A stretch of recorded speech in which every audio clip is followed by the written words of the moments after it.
continuidade aí às discussões da disciplina de planejamento estratégico e gestão de projetos, agora vamos para o nosso segundo eixo de discussões, o eixo 2, no qual vamos tratar a estratégia e o processo de planejamento estratégico. Então, esse tópico, esse eixo, a gente organizou ele em 3 vídeos. Então, no primeiro vídeo, nós vamos falar propriamente sobre estratégias, definições, como se desenvolve o pensamento estratégico e as principais escolas que delineiam a formulação e a formação da estratégia. No segundo vídeo, nós vamos discutir o processo de planejamento estratégico. Então, eu formulo uma estratégia e para implementá-la eu preciso de um ferramental, eu preciso de um aparato para que ela flua nas diversas unidades, nas diversas hierarquias das organizações. Para isso eu preciso de ferramenta e o processo de planejamento estratégico é o que faz acontecer na prática. E no terceiro vídeo a gente vai discorrer sobre uma das ferramentas que auxiliam o processo, o alinhamento da estratégia junto às diversas unidades, às diversas funcionalidades operacionais da empresa, ou de uma organização, que é o Balanced Scorecard. Bom, vamos então ao nosso vídeo 1, no qual nós vamos abordar as discussões sobre estratégia. A primeira pergunta que a gente poderia fazer é: por que incorporar a estratégia ou o pensamento estratégico no ambiente público? Se vocês ainda não viram, a gente vai gradativamente evoluindo, mas a literatura, todas as discussões teóricas com relação à estratégia, inicialmente nos dão que ela foi moldada, ela teve por fulcro, teve por suporte o modelo militar. Então, vamos agora fazer uma ligeira associação entre modelo militar e aplicação na área pública. Então, se você tem um conflito, se você tem uma guerra, e de repente você tem poucos recursos, poucas armas, você precisa pensar muito bem, você precisa agir estrategicamente para que esses poucos recursos, estas poucas armas, sejam o mais eficientes e o mais eficazes possíveis. Na área pública, a mesma coisa. Não raras vezes, você tem poucas armas, você tem poucos recursos. Então, você precisa raciocinar estrategicamente de forma que esses recursos sejam empreendidos de forma o mais eficiente e eficazes possíveis. Então, a base conceitual de estratégia, na verdade, o conjunto dos autores, de forma generalizada, eles mais ou menos fecham dentro do mesmo entendimento. Como ponto de partida, eu gosto muito e sou uma pessoa, tenho por base as ideias ou o entendimento de Mintzberg no processo estratégico, então trouxe uma definição dele. Né? Então, para Mintzberg, estratégia é uma forma de pensar no futuro. Então, quando eu falo de estratégia, o meu ponto de partida é o futuro. Eu preciso estar olhando na frente, integrada no processo decisório. Então, eu tenho a visão do futuro, mas esse futuro precisa também estar integrado nas decisões que a gente toma no dia a dia da empresa. com base em um procedimento formalizado e articulador de resultados. Então, eu penso lá no futuro, o meu processo decisório precisa estar integrado e o conjunto de ações da empresa precisa estar formalizado, ou seja, cada nível hierárquico, cada função sabe o que fazer e como as suas decisões, em particular naquela unidade, vão compor para o pensamento, para a estratégia da empresa e como eu meço, que indicadores eu tenho para entender que isso está sendo atendido, alcançado. E tudo isso em um programa previamente estabelecido. Então eu penso estratégia, planejo, organizo, de forma que todas as ações elas sejam coletivamente ou conjuntamente articuladas em prol de uma visão que eu estabeleci lá na frente. Então veja, pensando na frente. Então a primeira pergunta que eu faço é, olhando lá na frente, daqui a um tempo ou no futuro, o que eu quero ser? O que a organização na qual eu trabalho quer ser? Onde a organização quer estar? O que a organização quer ter? Isso lá na frente. No entanto, para que eu esteja, para que eu me veja e para que em algum determinado momento eu chegue lá na frente, eu preciso olhar para agora. O que hoje a organização é? Onde a organização está? O que a organização tem? Então, eu preciso olhar, compreender o meu presente. No processo de planejamento estratégico, a gente chama essa etapa, essa tarefa de diagnóstico estratégico. Então, agora, na construção da estratégia, eu vou ter um entendimento da minha realidade, já estabeleci as perspectivas do futuro e agora eu preciso delinear, entender ou traçar, articular os elementos, a condição minha atual e onde eu quero estar, quero chegar. Então, todo esse conjunto em que eu estabeleço meu diagnóstico estratégico, estabeleço a minha estratégia, a minha visão de futuro e o processo de como chegar até lá é o que a gente denomina de estratégia. Então, conjunto de objetivos, visão, como que a empresa pretende chegar a um determinado estágio.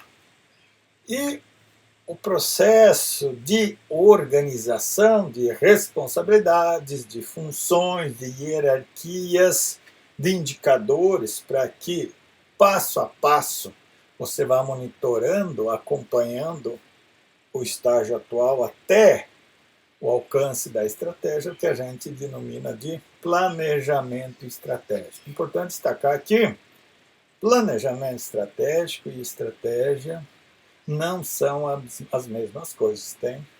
A estratégia é uma concepção, é algo formulado, e o planejamento estratégico é um plano de ação que fará com que você, por meio de várias ações, atividades, alcance as estratégias ou a estratégia para a empresa.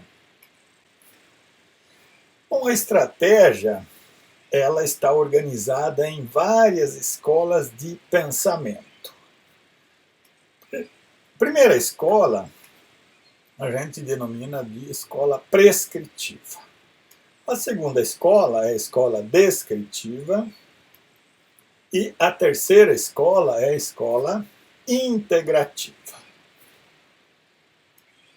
Na escola prescritiva, nós temos 3 linhas ou 3 pensamentos distintos, não muito distintos, né, mas 3 abordagens de estratégia. A primeira abordagem é a escola do design. Então, a escola do design, ela basicamente ela vai remontar a base inicial, o entendimento inicial da estratégia, baseada, espelhada no modelo militar ou na estratégia militar. Uma outra característica distintiva dessa abordagem é que ela é focada no executivo principal.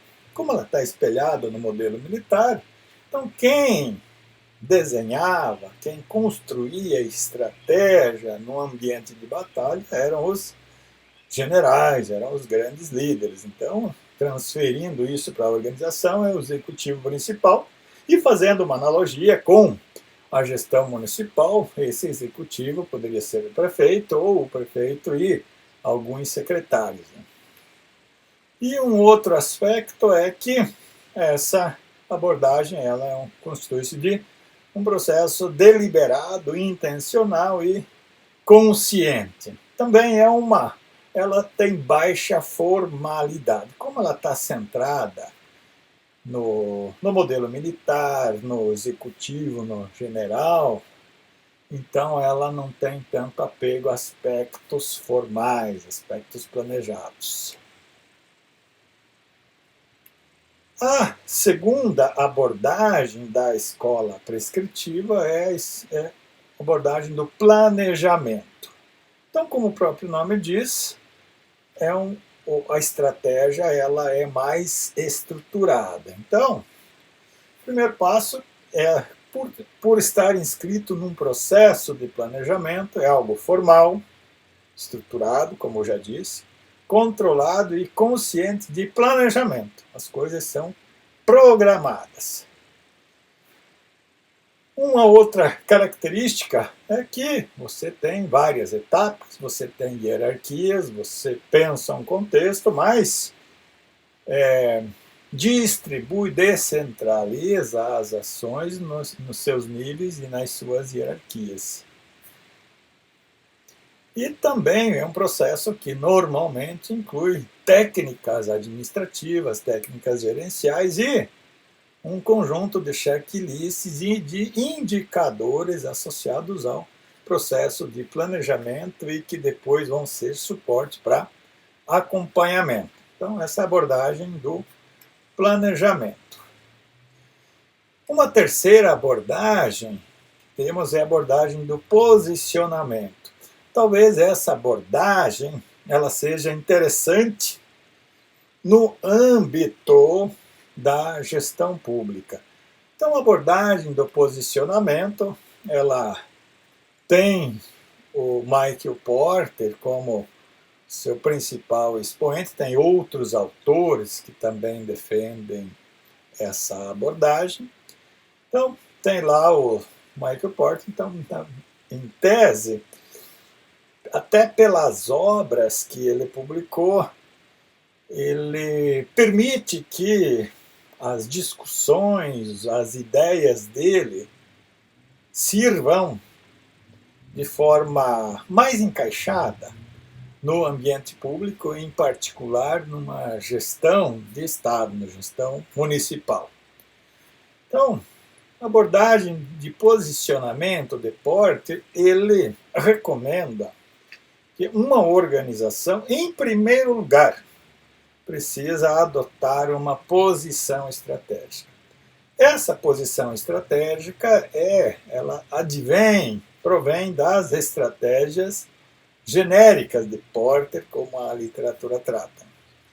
Então, primeira estratégia genérica de Porter é a organização ser líder em custo. Tentar produzir os produtos e serviços de maneira mais barata possível, para que barato também se tornem para a venda, para o mercado. A segunda estratégia, ou a segunda posição estratégica, está apoiada na diferenciação. Então, empresas de inovação, empresas de vanguarda, normalmente por elas arriscarem mais, por elas testarem mais produtos, por elas oferecerem algo diferente, uma inovação. Então, de repente, elas optam por cobrar mais por isso. Por exemplo, as grandes marcas, aí vamos citar a Ferrari, a Rolex. Então eu faço um produto diferenciado e cobro por isso.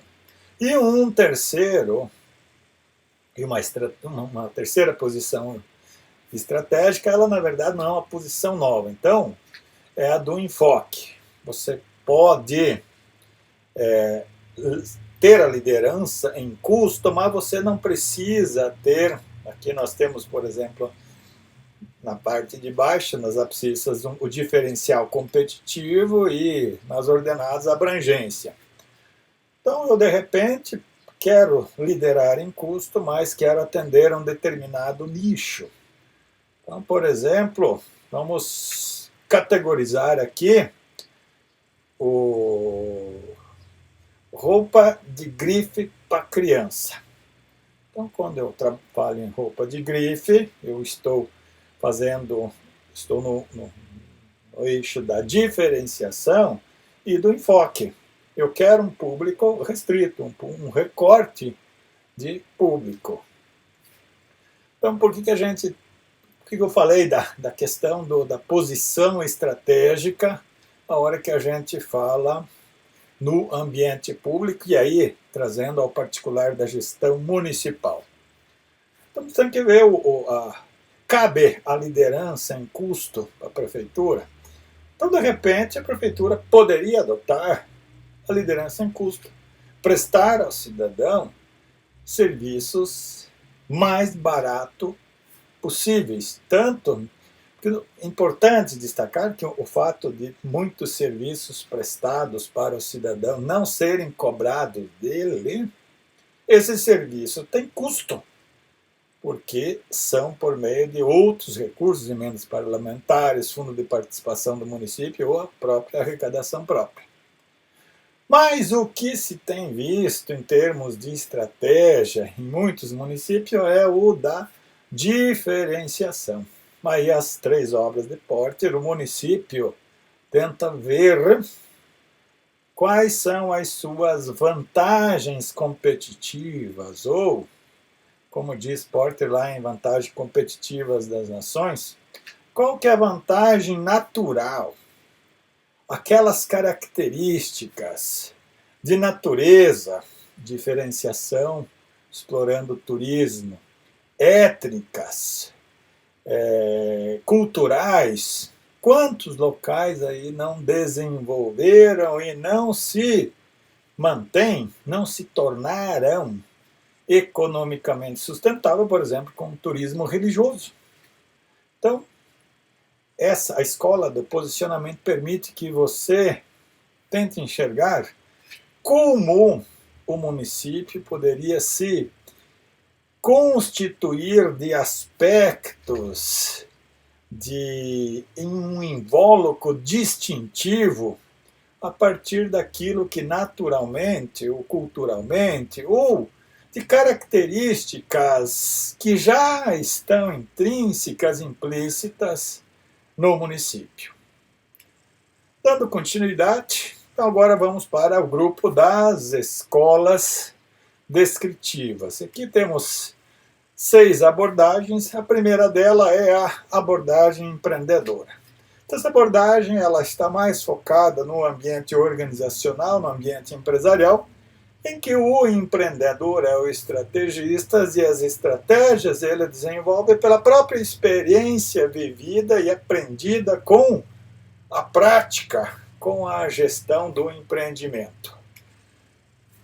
A escola cognitiva basicamente sustenta que a formulação de uma estratégia é de acordo com o que está na mente do estrategista. Então você tem ali, você remonta um pouquinho à escola do design, que tem o executivo principal, o proprietário que pensa a estratégia para o negócio, mas a estratégia está ela é implementada sem estar... Ela não é nem formal nem informal, porque ela não contou para ninguém. Mas as ações, o trabalho, a liderança desenvolvida parte de uma estratégia que está na mente do estrategista, do líder. Próxima escola é a escola do aprendizado. Tem uma escola muito desenvolvida, muito discutida, tanto na literatura como no campo prático. Essa escola tem como seu expoente Henri Mintzberg, e o processo de formulação e implementação de estratégia para Mintzberg são indistinguíveis, ou seja, ao passo que eu formulo estratégia, estou implementando, de repente já nos passos iniciais da implementação da estratégia eu aprendo e ajusto a estratégia. Então, aprende-se com o processo de formulação, de implementação e de ver a estratégia fluindo. Para facilitar, vamos fazer um desenho. Então, eu delineei uma estratégia inicial. Estou nesse ponto aqui. Bom, estou nesse ponto, tendo por base a estratégia inicial, se eu seguir com a estratégia inicial, eu vou percorrer esse caminho. No entanto, as circunstâncias, o panorama, o ambiente mudou. E o que eu posso fazer? Nesse instante, eu entendo que eu preciso fazer correções e fazer ajustes na minha estratégia. Então, eu implemento essas correções e esses ajustes e a minha estratégia ela ganha um outro perfil. Então, eu passo a ter essa estratégia, daí por diante, já uma estratégia ajustada. Mais à frente, no meio do caminho, de novo, ou esse ajuste não funcionou, ou não ficou bom, ou não vai me levar àquele futuro pensado. Então, eu vou sentar e vou implementar novos ajustes. Então, esse modelo estratégico, depois nós vamos ver na outra escola que, no final, são ideias, formas de pensar e nada impede que você extraia um pouco de cada escola dessa e vá implementando, porque não raras vezes você tem às vezes uma organização multifacetada, então você precisa, um setor é mais estruturado, mais escola de design, uma estratégia mais no modelo clássico, outro setor é já mais aberto, mais cognitivo, então você vai compondo.